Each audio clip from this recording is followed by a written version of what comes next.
তুমি কি কাউকে ভালোবাসো? না ভাই, এসব ভালোবাসাটা আসা আমার দিয়ে হবে না। প্লেটোর মতো আমারও মনে হয় love is a serious mental disease.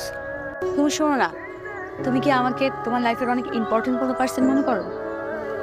আচ্ছা শোনো, আমরা যখন আমাদের সময় কাউকে দিই, আমরা আমাদের লাইফ থেকে একটা অংশ তাদেরকে দিয়ে দিই, যেটা আমরা কখনোই ফেরত পাবো না। তো যেহেতু আমি তোমার সাথে অনেক সময় কাটাই, তো তার মানে এটাই তুমি আমার লাইফের ইম্পর্টেন্ট একজন, আমার অনেক ভালো বন্ধু প্লাস আমার বেস্ট ফ্রেন্ড। ও, তোমার জন্য একটা জিনিস আনছি, নাও। বাদাম? তুমি আবার খুশি সহকারে বাদাম খাচ্ছ? আরে বাবা, আমি পারি না খোসা ছাড়াই বাদাম খাইতে, কি করব আমি? পাশের লোকজন যদি দেখে কি ভাববে বলো তো? মানুষ কি ভাববে, মানুষ কি বলবে, এগুলো ভাবতে ভাবতে না মানুষের নিজের পার্সোনালিটি চেঞ্জ হয়ে যায়। কি ব্যাপার, তুমি খোসা সহ বাদাম খাচ্ছ যে কেন? মেয়ের বেস্ট ফ্রেন্ড খোসা ছাড়িয়ে বাদাম খেতে পারে না, সেই মেয়ের খোসা সহকারে বাদাম খাবে। নাইস, আমার লাইনে আসতেছো।